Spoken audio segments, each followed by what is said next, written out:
inseguridad, quiero darte mi respuesta. Aquí estoy para hacer tu voluntad, para que mi amor sea decirte sí hasta el final.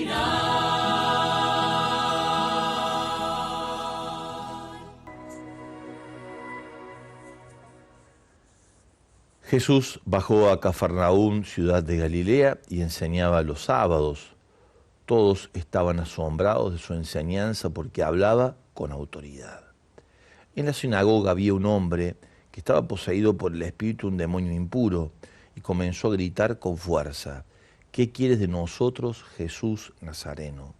¿Has venido para acabar con nosotros? Ya sé quién eres, el Santo de Dios. Pero Jesús lo increpó diciendo: cállate y sal de este hombre. El demonio salió de él arrojándolo al suelo, en medio de todos, sin hacerle ningún daño. El temor se apoderó de todos y decían unos a otros: ¿qué tiene su palabra? Manda con autoridad y poder a los espíritus impuros y ellos salen. Y su fama se extendía por todas partes en aquella región. Palabra del Señor. El milagro Jesús lo realiza no en cualquier lugar, sino que lo hace nada más y nada menos que en la ciudad de Cafarnaúm, que es el lugar donde va a comenzar a ejercer su ministerio, en la sinagoga. Allí la gente comienza a reconocer la fuerza de autoridad que hay en su servicio y al mismo tiempo rápidamente, mientras esto se va develando y va apareciendo con claridad y con fuerza, por otra parte empieza a mostrarse la fragilidad que está escondida en el corazón del lugar donde debería ejercerse autoridad, que es en el templo. De hecho, un frágil de los que habitan el templo es sobre quien carga la fuerza del espíritu, la impureza, el discurso para confrontar con Jesús. Es una persona que sin duda representa a todos los que en el templo han hecho de ese lugar un lugar de cueva de ladrones, va a decir Jesús, y le sale al cruce. Y fíjense la expresión que utiliza: ¿qué quieres de nosotros, Jesús Nazareno? Has venido para acabar con nosotros.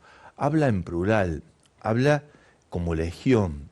Es una presencia de la fuerza del mal ubicada donde estaría en principio el lugar donde la sociedad se convoca para ordenar su vida. Está atacada, está atravesada por la fuerza del maligno. Y Jesús, que ha pasado ya por el desierto, ha predicado, como lo vimos ayer, en su propio lugar, hablando acerca de su ministerio, ahora aparece aquí y realiza aquí un milagro de liberación, un exorcismo. ¿Qué está exorcizando Jesús?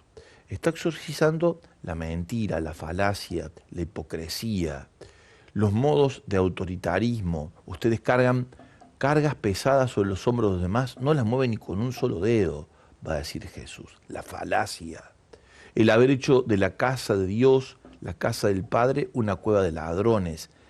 Todo eso está exorcizando Jesús.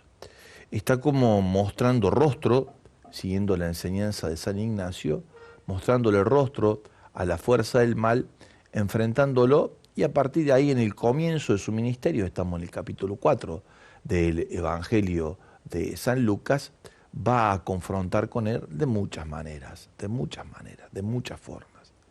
¿Por qué lo hace el Señor? Porque ha venido a cambiar el orden de las cosas, poniéndolo a Dios en primer lugar y detrás todo el servicio que debemos prestar a razón de este nuevo orden que Él trae. Esta es la autoridad de Jesús. La autoridad, el principio de autoridad, se basa en el orden nuevo que Él trae, donde particularmente los más pobres, como ha dicho ayer, los ciegos, los cojos, los paralíticos, los sordos, los mudos, los leprosos, los pecadores, ocupan el primer lugar. Son los que ha venido a liberar, para comenzar a construir una sociedad nueva, más justa, más fraterna, más marcada por los signos de la solidaridad. Allí queremos detenernos hoy también nosotros y cuestionar, o dejarnos cuestionar en todo caso, como lo hace el Evangelio, sobre nuestra propia autoridad. Cómo tenemos que revisar nuestras verdaderas consistencias y nuestras inconsistencias en la autoridad, en el ejercicio de la autoridad, en el lugar donde nos toca estar, en el lugar de convivencia donde tenemos alguna responsabilidad respecto de otros, sea como papá, como mamá, como abuelo, como abuela, como líder de una comunidad, como profesor, como maestra, como maestro, como directivo, como dueño de un pequeño emprendimiento, como responsable del propio negocio, con esos liderazgos que se dan en la convivencia fraternal, con los amigos, donde uno sabe que una palabra suya tiene un valor y un peso. ¿Cómo lo estamos ejerciendo? ¿Cómo es que nuestra vida en el ejercicio de la autoridad necesita ser revisada? ¿A la luz de qué? Bueno, acá hay algunas pautas que ya se nos dan cuando se habla acerca de qué tipo de autoridad ejerce Jesús, y tal vez ella nos ayude a revisar la propia, la nuestra.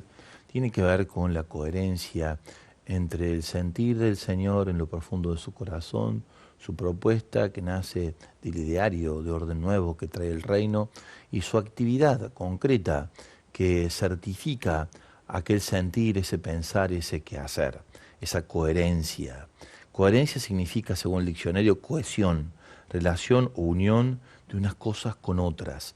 Integridad, podríamos decir también, fuerza integradora que nos permite establecer vínculos de cordialidad en todo lo coexistente en la vida de todos los días, que no haya escisiones, divisiones, rupturas, grietas. Fíjate qué valor tiene este principio en la convivencia tan derruida, tan fraccionada, tan fragmentada, de maneras distintas en nuestro convivir cotidiano.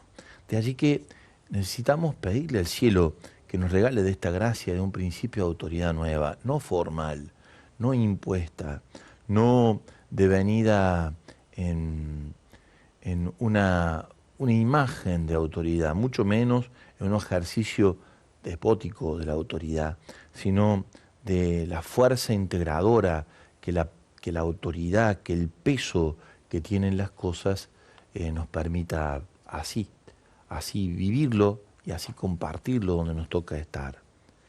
Como decía Saint-Exupéry de su papá, que era quien tenía una gobernanza en el pueblo en el que vivía, él decía de su padre: mi padre no gobernaba, mi padre gravitaba. Es decir, tenía peso propio, tenía, por su propia presencia, establecía ese respeto que no generaba distancia, porque la verdadera autoridad, cuando despierta respeto de los demás, no crea distancias, crea familiaridad, vínculos, que es capaz de integrar dos cosas que son difíciles de integrar en una persona, que según el arzobispo de Córdoba convivían en mi madre, que desde el cielo nos acompaña: la ternura y la firmeza, la capacidad de tener un corazón sumamente sensible a las cosas que pasan alrededor nuestro, y la claridad para sostenerse de pie y firme en dónde han de ir las cosas mientras se muestran frágiles, vulnerables, como son las que todos los días pasan por nosotros y que conviven en nosotros. ¿Cómo ejercer la autoridad en medio de la vulnerabilidad, la propia y de la de los demás? ¿Cómo hacerlo sin imponerse? ¿Cómo hacerlo sin sojuzgar a otros? Allí es donde se juega verdaderamente el equilibrio. Se lo hace con el testimonio y se lo hace con la transparencia en el corazón, de mostrarse débil y frágil, como decía Pablo ayer en la primera lectura de la liturgia. Me presenté ante ustedes frágil, débil, sin elocuencia humana, solamente con la sabiduría de la cruz, con la sabiduría de la cruz. Es el compartir en el camino, el saberse crucificado con Cristo, el saber sobrellevar la propia carga a la que el Señor nos invita a hacernos, familiarizarnos y al mismo tiempo ser sireneos llevando la carga de los demás con grandeza de corazón. Saber llevar la propia cruz con la que el Señor nos invita a ser sus testigos en el mundo y al mismo tiempo saber solidarizarnos con los demás. Como dice Pablo en la carta a los Colosenses, aprendan a sobrellevarse mutuamente, a acompañarse mutuamente en el camino, a ser sireneos unos de otros en el camino. Esto que tan claramente nos enseña el testimonio del Padre Pío de Pietrelcina, a quien crucificado, como de hecho lo estaba, dedicaba largas horas y tiempo a recibir, a atender, a acompañar, a guiar, a liberar a los hermanos que se acercaban, mientras estaba atravesado por el misterio de la cruz en su vida, por la Pascua en su vida. Así se lo reconocía, el sireneo de Jesús, el que supo dejar sus cosas, sus cargas, y en todo caso, o sobrellevar sus cargas y cargar con el peso de la cruz de nuestro Señor. Al 3518-171-593 vamos compartiendo nuestros mensajes. ¿Sabe cuántos hay ya en YouTube? 291. Mira qué bien cómo va creciendo ese sistema, ¿eh? Qué lindo. Bueno, es un lugar a habitar. YouTube, la red social de mayor difusión hoy en el mundo, donde quienes la habitamos, por el solo hecho de estar allí y decir presente, constituyendo comunidades que se reúnen alrededor por intereses distintos, el nuestro es el interés del Evangelio, decimos presente en este continente digital a evangelizar. 299, ya estamos en 300 prácticamente, vamos a ver hasta dónde llegamos, hasta donde el Espíritu nos lleve, hasta donde Él nos quiera llevar, hasta donde nos quiera conducir. Un cristianismo coherente es aquel que sostiene con obras lo que cree y afirma en las palabras.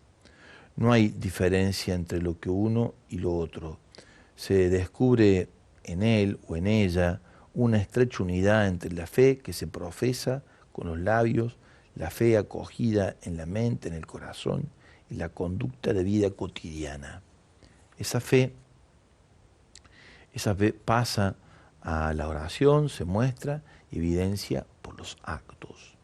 Así, los principios tomados del Evangelio orientan nuestra conducta, nuestro pensamiento cristiano, nuestra piedad, nuestros afectos, se refleja en las acciones prácticas, en la capacidad de sobrellevarnos mutuamente. Esa coherencia la vive no solo cuando las cosas se presentan fáciles, sino también cuando se presentan las pruebas, sobre todo allí.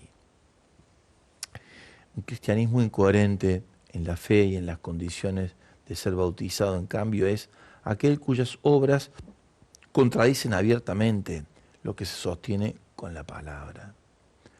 Lo que dice creer y lo que en su corazón anhela, en lo más profundo de su ser, no se ve reflejado en su modo de comportarse, en sus comentarios, en su modo de actuar.